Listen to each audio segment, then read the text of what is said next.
சிலருக்கு யூரின் போகும்போது ஸ்லோவாகவும் சொட்டு சொட்டாகவும் போகிறத பார்த்து ஒரு பயம் வரும். இந்த மாதிரி யூரின் போகும்போது ஸ்லோவாக போகுதுன்னா அது வந்து நம்ம சிறுநீர் பாதையில், அதாவது சிறுநீர் வெளியேற இடத்துல ஏதோ ஒரு அடைப்பு ஏற்படுறதுனால, அதாவது சிறுநீர் கல் மாதிரியான ஒரு அடைப்பு ஏற்படுறது, அதேமாதிரி சிறுநீர் குழாயில் ஒரு சுருக்கம் ஏற்படுறது, அதேமாதிரி சிறுநீர் பை நம்ம பிளாடர் மசில்ஸில் வந்து ஒரு வீக்னஸ்னால, அதேமாதிரி யூரினரி ட்ராக்ட் இன்ஃபெக்ஷன் இந்த மாதிரியான காரணங்களால வரலாம்.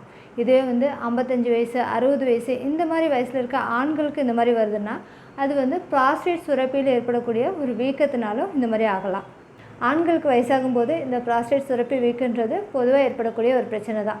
இந்த ப்ராஸ்டேட் சுரப்பி வீக்கமாகி யூரின் வெளியேற பாதையில் அழுத்தத்தை ஏற்படுத்துறதுனால தான் யூரின் போகும்போது ஸ்லோவாக போகிறது, சொட்டு சொட்டாக போகிறது இந்த மாதிரிலாம் இருக்கும். அதே மாதிரி யூரின் போகும்போது ரொம்ப ஸ்ட்ரெயின் பண்ணி போகிற மாதிரி இருக்கிறது, அடிக்கடி யூரின் போகிற மாதிரி, அது முக்கியமாக வந்து நைட் டைமில் அடிக்கடி போகிற மாதிரி இருக்கும். அது யூரின் போகும்போது ரொம்ப அவசரப்படுத்துகிற மாதிரி இருக்கிறது, யூரின் போயிட்டு வந்தாலும் மறுபடியும் யூரின் போகிற மாதிரியான உணர்வு இருந்துக்கிட்டே இருக்கும். இந்த தொந்தரவு அதிகமாகும் போது யூரின் முழுசாகவே போக முடியாத மாதிரி ஆகிடும். அதேமாதிரி அந்த இடத்துல இன்ஃபெக்ஷன் ஆகும்போது நமக்கு வந்து யூரின் போகும்போது எரிச்சல், வலி, அதே மாதிரி யூரினில் ரத்தம் கலந்து போகிறது இந்த மாதிரிலாம் இருக்கும்.